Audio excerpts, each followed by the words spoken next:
Hey guys, we are so happy to have you back with us again. How's it going, everybody? I hope you're having a good summer. We want to do a shout out to all of our birthdays before we get going. We've got so many birthdays. So many. So we're going to share them. Go ahead. Ready? Brandon, Wyatt, Brody, Peyton, Jessica, Sky, Julianne, Cameron, Mason, Harleen, Grace, and Molly Rose. Happy birthday, everybody.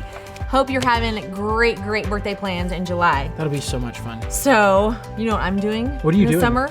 Super excited. Lots of swimming. Yeah, that's awesome. We just moved into a new house that has a pool. It's not like the house way. is super fancy, but we super love the pool because we got a bunch of kids. And so my son Bradley has been really enjoying the pool. And so like he's invited a lot of friends over, and even my daughter Hannah and all my kids are super excited about the pool. And so they keep inviting friends over to come swimming, and they'll swim like for hours because they're so excited about it. It's so much fun.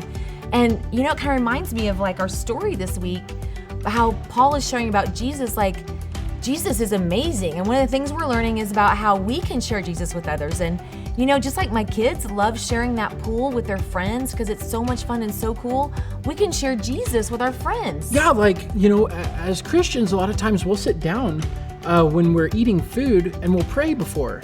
And that's like a great opportunity. If you're with people that maybe don't believe in Jesus and they ask you why you're doing it, that would be a great opportunity to share Jesus. You know, that's so true because it's super easy to share a pool. And we always because everyone loves to swim, right? Yeah. But sometimes it's hard to figure out opportunities of how to share Jesus with your friends. Like it might be awkward or something like that. So that's a great idea because everybody's got to eat, They right? do. Everybody eats. And so maybe that's one thing you could do. I bet you could think of a lot of other really good ideas. And, you know, Paul, in our story this week, thought about a really good idea where he kind of used what the people knew, like they worshiped these statues and stuff that were represented what they thought were God, but wasn't really God. And he used an example of one of the statues, something that they knew and was familiar to them, to share about Jesus. It was really super cool. So like an ordinary thing, like a meal, and he used it to share Jesus with them, and we can share Jesus too.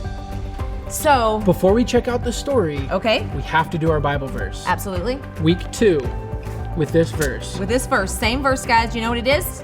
Ephesians 2:8. You got it. Okay. Here's what it says. It says, God's grace has saved you because of your faith in Christ. Your salvation doesn't come from anything you do. It is God's gift. Ephesians 2:8. Such a great verse. Great verse. So let's check out the Bible story this week. Have a great week, guys.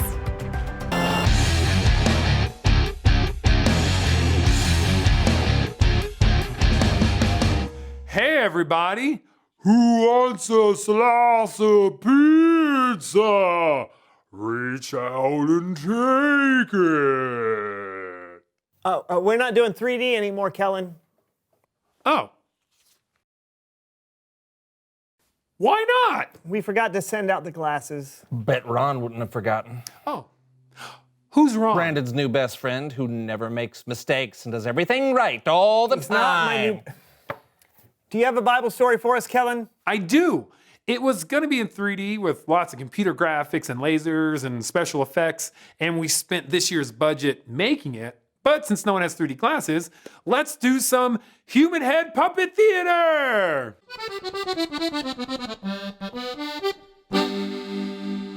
Today's story is about Paul. Oh, I'm a lumberjack and I'm okay. What? No, not Paul Bunyan. Paul the Apostle.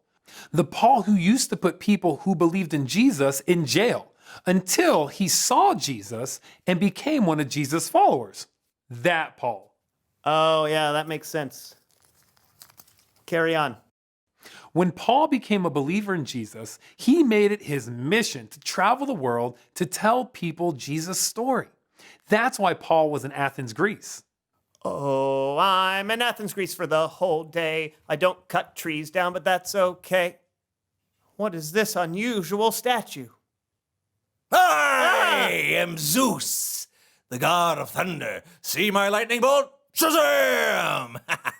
God of thunder, is that a thing? Oh, sure. Athens has all sorts of gods. God of music, goddess of love, a god of responsible dental hygiene. We're everywhere. Shazam! But there's only one true God.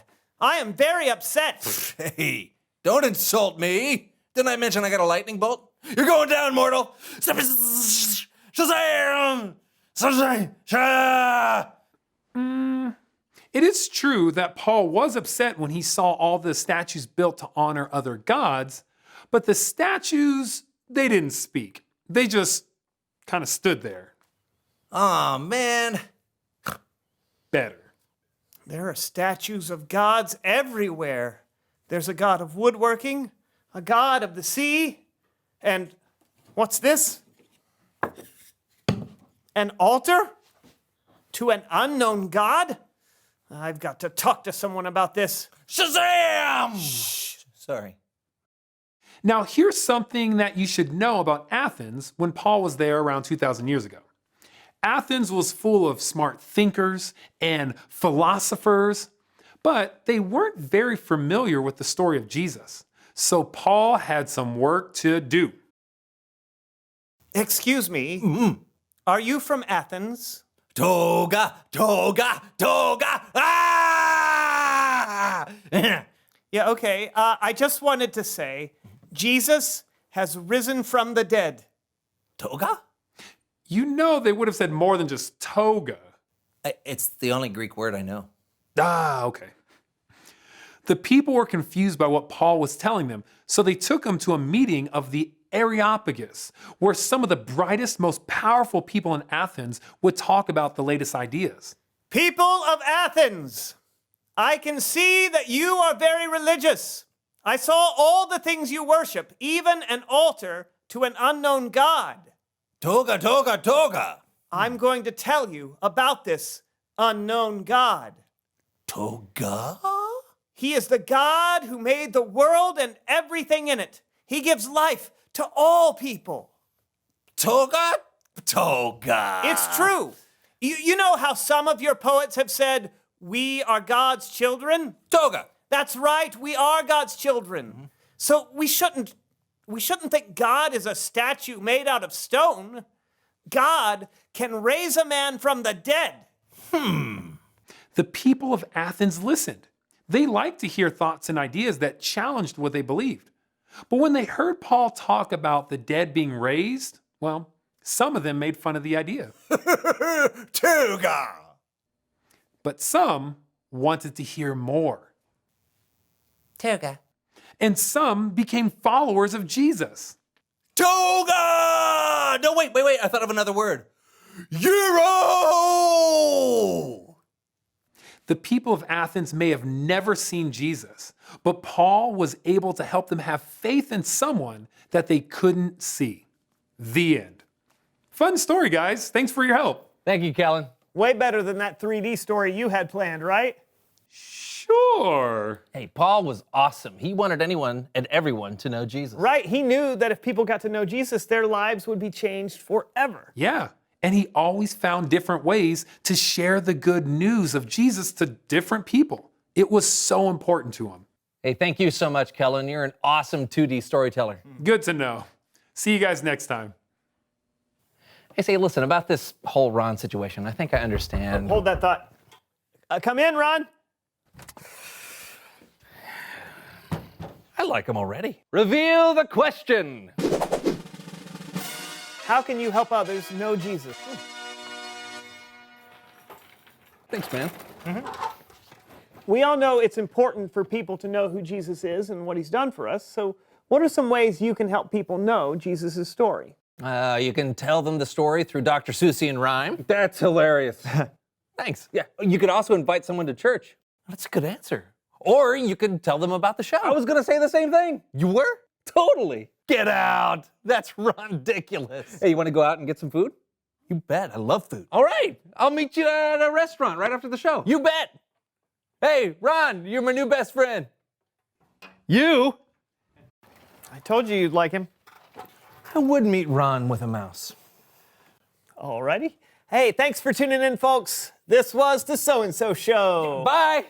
Hey, I'm coming, best friend. All right.